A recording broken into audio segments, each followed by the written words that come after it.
Hello, everyone. Hope you had a wonderful past week and a half or so.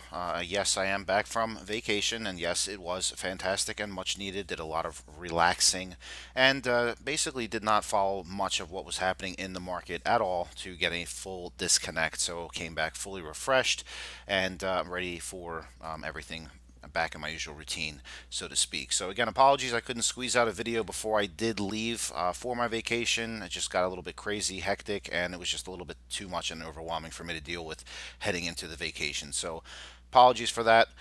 Do what I can when I can with what I got available. So let's just go ahead and jump into the dollar index. So before I left for vacation, I was expecting to see, and I have not moved what I was looking at here. I was expecting resistance here and then a plunge. Obviously, we saw a greater than expected move to the upside here. Now, we did see this past week, looking at the weekly candle here, very strong move to the upside here and a very nice short squeeze type of a move. And then the bears came in and suppressed the price right underneath that 98, which has been a big resistance level for the dollar index. So as we head out into the future, and just to kind of zoom out a little bit and show you where we are in retrospect of things, we're at the 61.8 fib level. It is possible for us, and I am expecting to see a little bit of a move back to the upside here to retest around 98 30 36 area, and then we'll be pushing back to the downside. So I'm going to go ahead and just put the expectation in around that 98.30 level, just about there. Around 34-ish, I believe, is the actual number. And I think that we'll be able to pull back here into around that 97 level. We'll try to bounce around a little bit in this vicinity, and then we'll look for a continuation move to the downside here. So let me just go ahead and put that in place. No, that's not the one. There we go. So we'll probably see a little bit of a rally here up into around 97.50, I believe it is, 97.60, and then we will see a pretty harsh correction back into that 95.80 level, which is still on track to be hit. Just the obviously the squeeze to the upside was stronger than I had anticipated, and again, looking for another push to the downside. Still expecting 95.80s to be hit sooner than later, as the rate cut cycle is now underway and is not a one and done type of a deal. As my members are well aware, I am expecting to see some pretty interesting and volatile times upcoming for indices as well as metals. So again, dollar pretty much extended, beaten down pretty aggressively here. This usually indicates a pretty strong reversal here with this type of a candle. Strong, or large, I should say, wick above. Did not finish above 98, but still ended up holding that 97.88 level. So interim bounce is to be expected around 98.30 to 36 ish, and then we'll see another slam to the downside, maybe a little bit of a bounce here to 97.60, and then a nice drop into those 95 75 to 95 80s. That's what I'm looking for, at least in the upcoming week or two. So near term target, I am looking at 97 to the downside here before we do get another pop to 97.60 ish, and then a pullback. I'll update everybody next weekend, and probably still be targeting that 95.75 to 95.80 zone. So that being said, let's go ahead and continue on with gold. Now, gold has also been quite strong here, and was probably expecting some upside. I don't even have any annotations in here on this particular chart. So again, as I had communicated to my members, I said, if we continue to hold those 1440s, we would continue to push to the upside. Again, this is our weekly chart. So what I'm expecting to see here is gold to probably take a little bit of a dip back into around that 1430 level, 1440s, trying to consolidate here as she starts our next wave.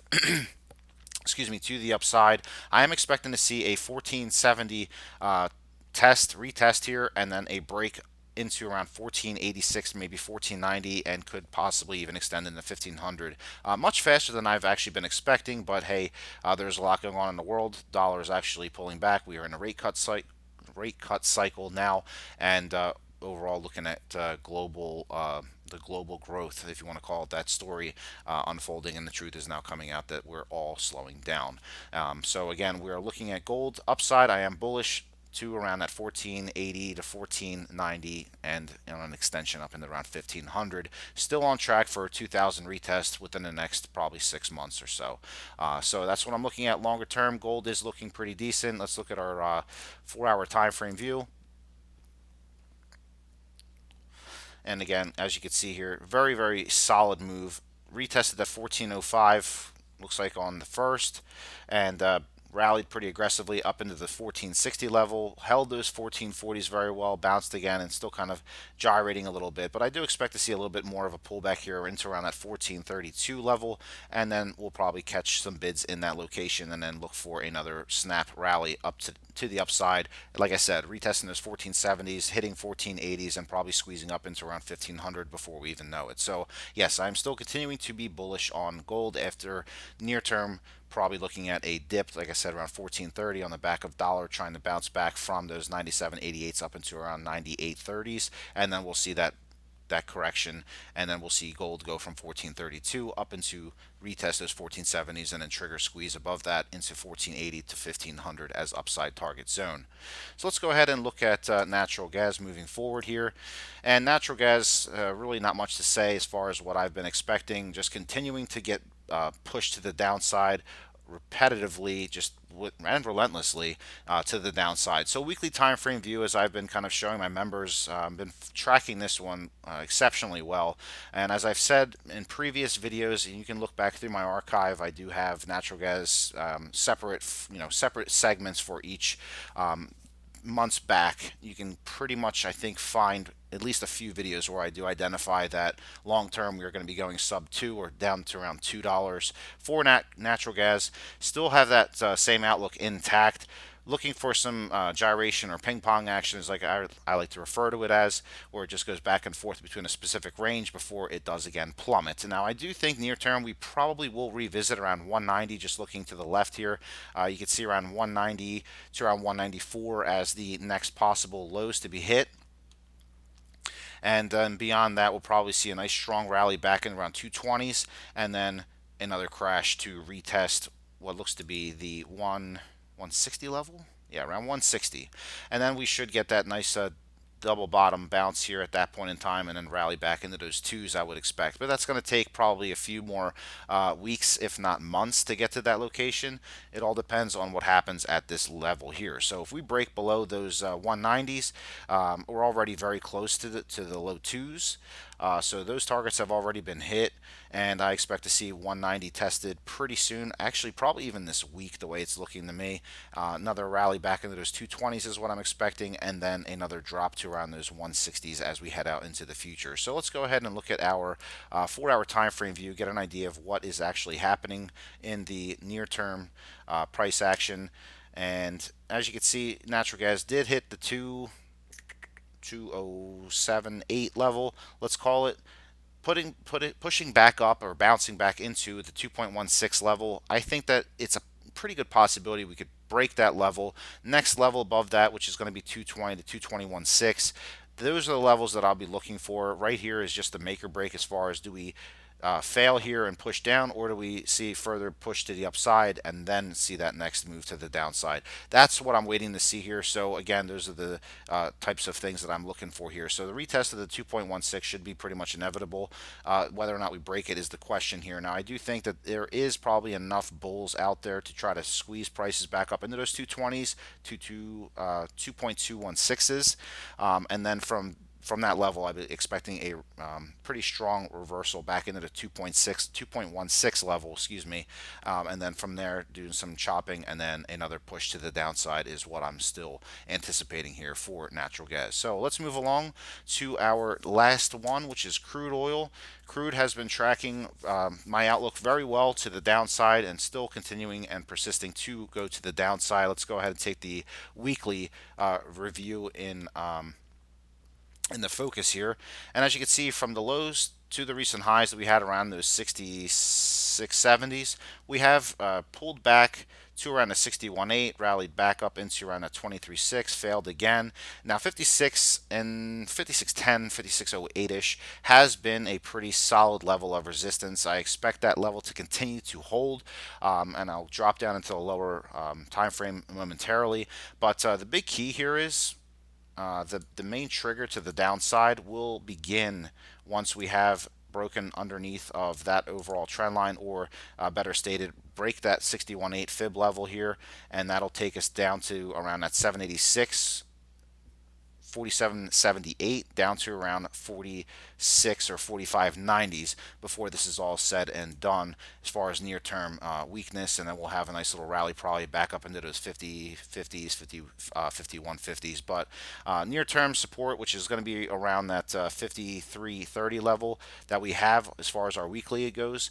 Once we break below that, next level that we're going to be focusing on is around those 51 35s, it looks to be, and then we'll be looking for some chop action in here, and then a breakdown continuation into around 46. Sorry, a little too much coffee today already. So around that 46.50 level to around 45.93. So again, looking out in time, just backing out a little bit, you can see that from the lows in 2016 around that $26 level, we had a very strong rally up in the 76. Pretty nice crash. Another rally here. Just little relief rallies. And again, still looking like we're targeting at least the 46.50s to down to, like I said just a few moments ago, around 45.90s before we do see a pretty aggressive move underneath that level into 37.22s, and then we'll do a double bottom test around that $26 level, and that's going to obviously take a few months, if not a year, to get there. Well, we'll see how fast it gets there. As everybody knows, things tend to fall faster than they rise. So last week's candle was obviously a indecision candle here. The bulls tried to come in, and failed. Then the bears came in and couldn't quite yet break those lower 53.70s yet.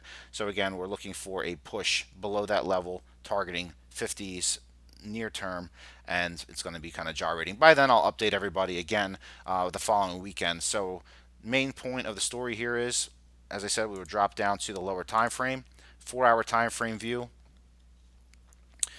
Like I mentioned, 56, very strong resistance at this point of the game. Going to be pushing down to retest those 54.64s, 54.60s, and then once we break that again, we'll be looking at a retest of those 53.70s. Probably see another bounce up in the 54.50 at that point in time, and then that's when the bears will come into full assault mode and then try to smack it below, and they will succeed below that 53.60 level, and then you're going to start seeing those 51.50s that we saw back in what looks to be about June of this year, actually. So again, this move is pretty much coming to it's winding up for that next smack to the downside. So just be prepared for that action. I do not think we will be going above those 56s, despite the fact of the whole Iran story, and there has been some more Iran news over the weekend. And yes, I do monitor news. I say it repeatedly. I monitor the news, but I do not use it to trade off of. I just monitor what the chart is actually doing. So that if you're asking yourself what is going on with crude oil, you just need to just look at what's happening in the growth story, because that's what's really driving the price of oil at this time, which is the lack of global growth. The trade war is obviously weighing on oil as well, and it's obviously hurting global productivity. So everything that's been coming out has been nothing but weakness and weakness and weakness, and it's going to continue to do so. And that's why we're seeing crude oil continuing to drift to the downside, even in the face of tension with Iran. So just a little bit of a background story there for you, of explanation of what is exactly happening, what's the main driver here, and again, it is the global growth or lack thereof story. So again, dollar expecting a little bit of an upside move to around the 98.30 to 36 level before we plunged into 95.80s, and then gold looking for a dip to around 14.30s, and then we bounce up into the 14.80 to 14.90s, maybe even seeing 1500s. But I don't know if we'll see that this week, but we will see. That remains to be determined. Natural gas up into the 2.2s, 2.216 area, and then probably looking at another driving force back down to retest the low twos, looking for a pretty solid support around 1.9. yeah, 1.9 for natural gas before we see another little bit of a bounce up in the 2.12s. And for crude oil, 56 continues to hold as resistance, and we're looking for a breakdown into the 51.50 level sooner rather than later. So if anybody has any questions, comments, or concerns, you can go ahead and always reach out to me at the Trader's Perspective at gmail.com. You can always comment on the bottom of the video. It's always welcome. And beyond that, if anybody has any questions, comments, or concerns, you can always just obviously email me. So make sure you subscribe to the channel. Don't miss out on my weekend updates for the public. And if you're interested in signing up, you can always go to my website and click on member information and start your free trial. So again, have a wonderful and green trading week. It feels good to be back. As most of you know that have been following me for some time, you know that I have a passion for trading and doing these analytics for myself as well as my members and all of you. So again, be well, take care of yourselves, protect yourselves, watch out for the indices. Looks like we have some further weakness coming. I think that we've pretty much put in the highs at this time. I think that we are going to be continuing to see bearish pressure. That's what I'll say there. So make sure you are managing your long-term investments and retirement accounts. Speak with your representatives, financial representatives, whoever they may be, get their feedback, and again, see what they think. But again, as I'm saying again repeatedly for the past month now, be very careful. Looks like we have our tops in place across the board as far as indices are concerned. So again, green trades to you all. Stay well, protect yourselves, use your stop losses, trade smart, manage your trades.